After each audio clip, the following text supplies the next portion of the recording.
it's the ball hog gloves. You know what time? Like you see that, it's Karan Godwin with the ball hog gloves. Like if you don't know that dude, like then you're not really tapped in. You're not telling the truth. Check out the ball hog gloves, bump pads, shooting aids, cones, and more at ballhoggloves.com. He gave me these gloves, ball handling gloves.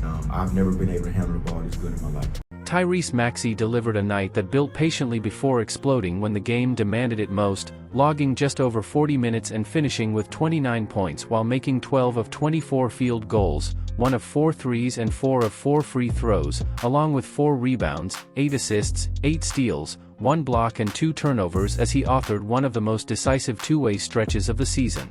Playing on the same day he was announced as an all-star starter, Maxey carried both emotional weight and competitive responsibility, and while the performance did not begin cleanly, it ended with complete authority. Early in the game, Maxey set an aggressive tone by attacking downhill, using his speed to collapse the defense and create early pressure even as the Sixers relied heavily on interior scoring to stay organized. His pace helped Philadelphia grab a narrow first-quarter lead, and his willingness to push in transition gave the offense just enough energy to stay functional. That rhythm quickly disappeared in the second quarter, however, as Philadelphia went cold and struggled to generate clean possessions.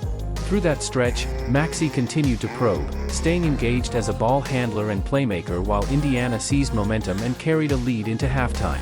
The third quarter showed incremental improvement rather than a breakthrough. Maxey remained active, balancing scoring and distribution as the Sixers played with more structure, but the game never loosened.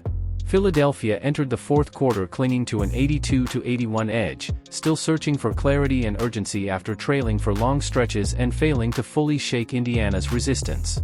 When the Pacers briefly pulled ahead again early in the final frame, the tension reached its peak, and that moment became the pivot point of the entire night.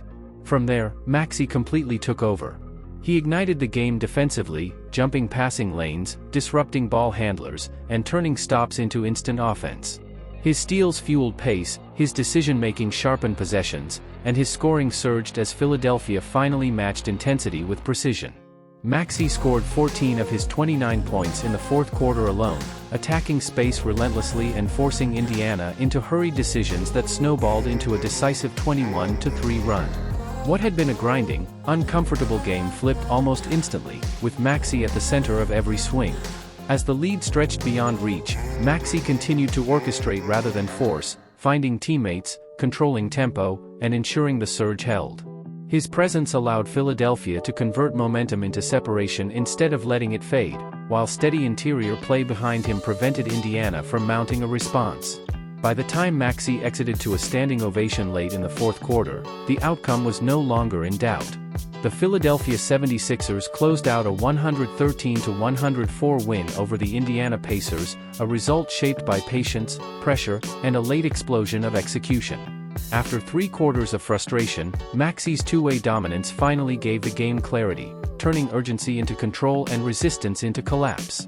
It was a performance defined not by constant control, but by perfect timing, reinforcing why, when the game tightens and momentum hangs in the balance, Philadelphia increasingly looks to Maxey to decide how it ends.